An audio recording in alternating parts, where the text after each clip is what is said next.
I'm Jimi Hendrick, and this is episode 116.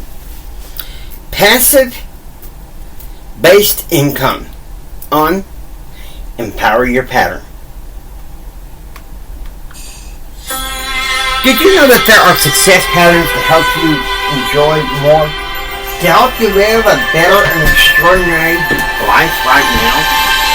Well, I'm Jimi Hendrick, motivational speaker, success, confidence, and pride coach, a member of the Church of Jesus Christ of Latter-day Saints, and I'm here to teach you about these success patterns. Let's go.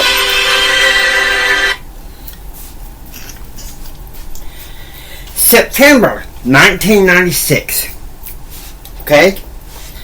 Once again, that was around the time that Kris and I were in some ways seriously talking about marriage. And thanks to her idea, I learned about something very important in entrepreneurship that I want to talk to you about. Now, my original title was Content-Based Income, but it's not much of a literature review, so I'm going to clump that in with Passive-Based Income.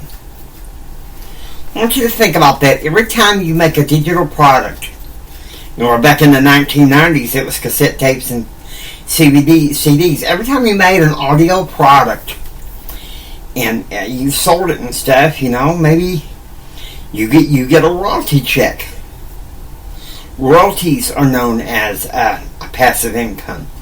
To some degree, real estate is a passive income. There's a variety of passive incomes out there.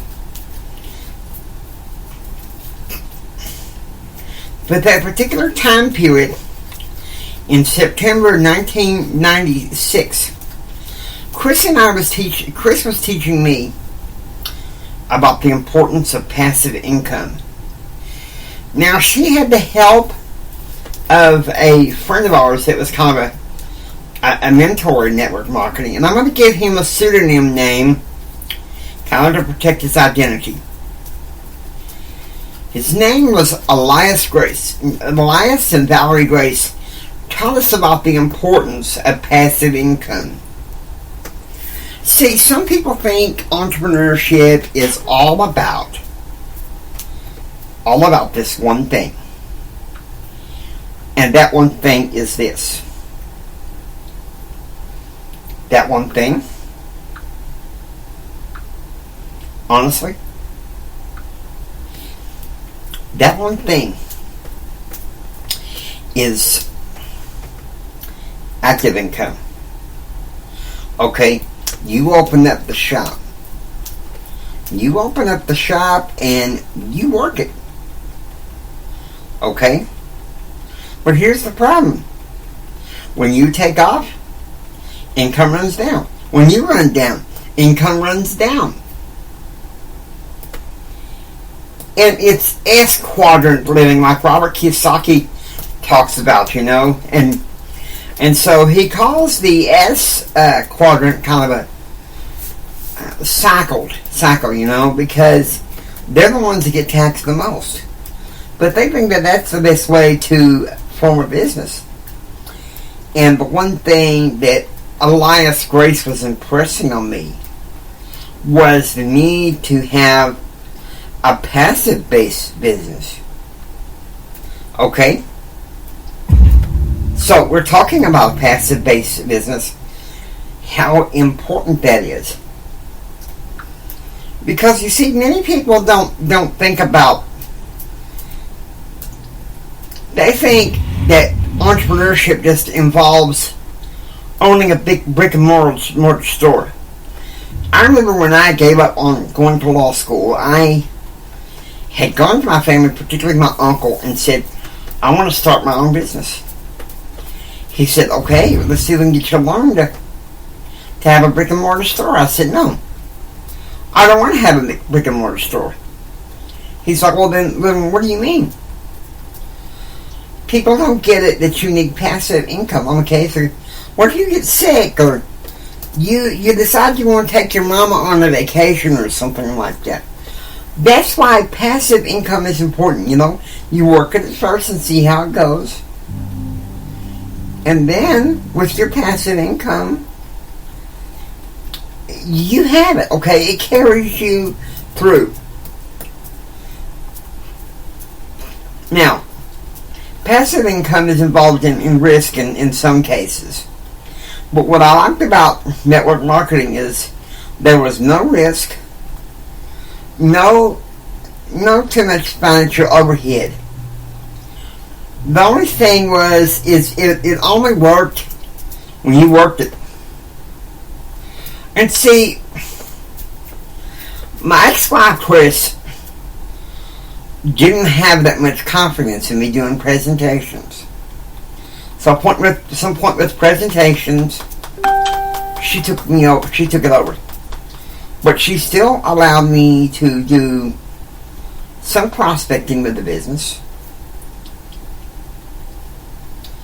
And, okay, so that's the important thing. This is the problem. People don't think about the ideas of passive income. No. We're still stuck in this reactive culture. Do you think our reactive culture wants you to succeed? No. We tell people that when you operate your own business, you buy from your business, and some people they'll look at you like you're nuts. Now, fortunately, some people are kind of like, hey, that's common sense. So my question is, where's the common sense? Where is the common sense? Because the fact of the matter is, passive income and content-based income must be used to solve a problem.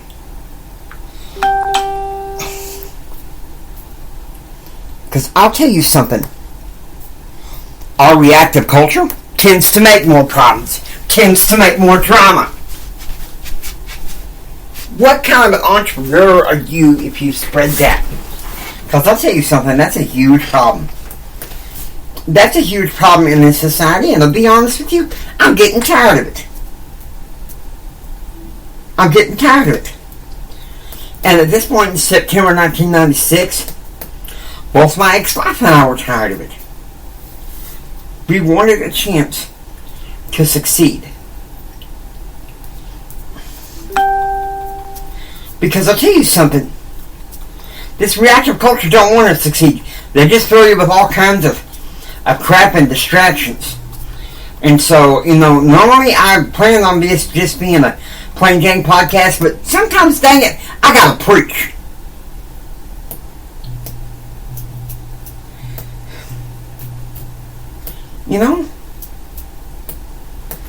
Because that's our problem. News media, social media, entertainment media, they don't want you to succeed. They don't want you to follow the herd. Okay, and so that's why you need to beat this, ditch this reactivity, okay? Ditch this reactivity. It's a problem we have in our culture. You want to be a success? Ditch it. Because if you don't ditch it, otherwise you're going to need a checkup from the neck up. Okay? I don't want to say it, but in some many ways I have to say it.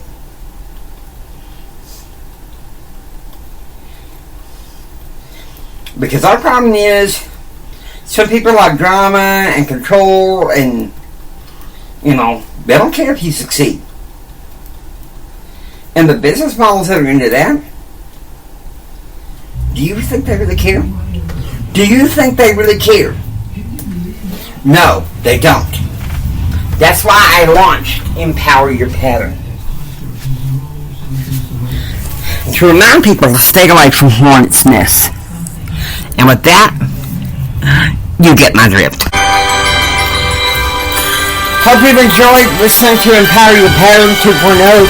If you like what you hear, please subscribe. Become a part of the Empower Your Paddle community. This is Jimi Hendrix saying until next time. Do what others don't so you can be what others won't. Do what others don't so you can have what others can't. And don't you just sit there and take it. You build your dreams so you can take it. Choose, act, and pursue happiness. And God bless you. Have a blessed day.